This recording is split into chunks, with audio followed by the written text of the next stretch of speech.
Salut les passionnés de science. Aujourd'hui, on plonge dans l'univers fascinant des mesures de masse. Plus précisément, on voyage dans le temps, direction la France, un pays avec une histoire aussi riche qu'un croissant. À l'époque, mesurer les choses était un vrai casse-tête. Imaginez, chaque ville avait ses propres unités de mesure. C'était comme si chaque région parlait une langue différente pour les poids et mesures. Un boulanger à Paris utilisait des livres, tandis qu'un marchand à Lyon utilisait des poids de marque. Compliqué, non? Le commerce était un vrai calvaire. Ce système, ou plutôt ce manque de système, causait énormément de confusion et même des conflits. C'était comme essayer de faire un gâteau avec une pincée de ceci et une larme de cela. Pas très scientifique. Commerce et confiance. Pourquoi était-il si important que tout le monde soit sur la même longueur d'onde en matière de mesure? Imaginez, essayez d'acheter du tissu mesuré en aune si vous ne comprenez que les toises. Ce serait comme essayer de payer une baguette avec des coquillages. Personne ne saurait ce qu'ils valent. Un système de mesure unifié était crucial pour un commerce équitable, une tenue de registre précise et le progrès scientifique. Difficile de mener des expériences quand les tasses à mesurer sont toutes de tailles différentes. Le manque de mesures standardisées créait des barrières entre les régions, freinait l'innovation et rendait difficile de garantir l'équité sur le marché. Il fallait que ça change.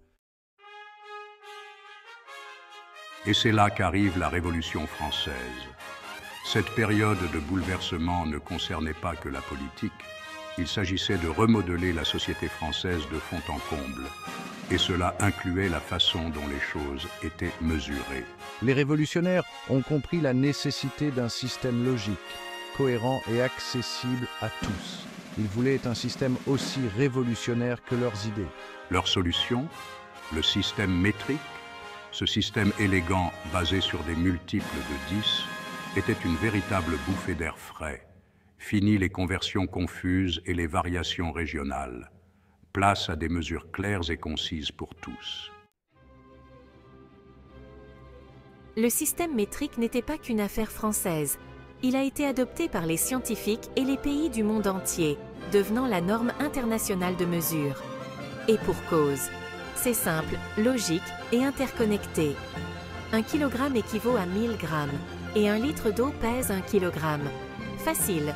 Aujourd'hui, le système métrique est utilisé dans d'innombrables domaines, de l'ingénierie à la médecine, en passant par la cuisine et la construction.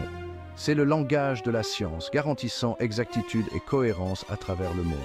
Alors la prochaine fois que vous prendrez une bouteille de soda de 2 litres ou que vous mesurerez des ingrédients pour un gâteau, souvenez-vous du voyage depuis les confuses livres et poids de marque jusqu'à l'élégante simplicité du système métrique. Vive la science!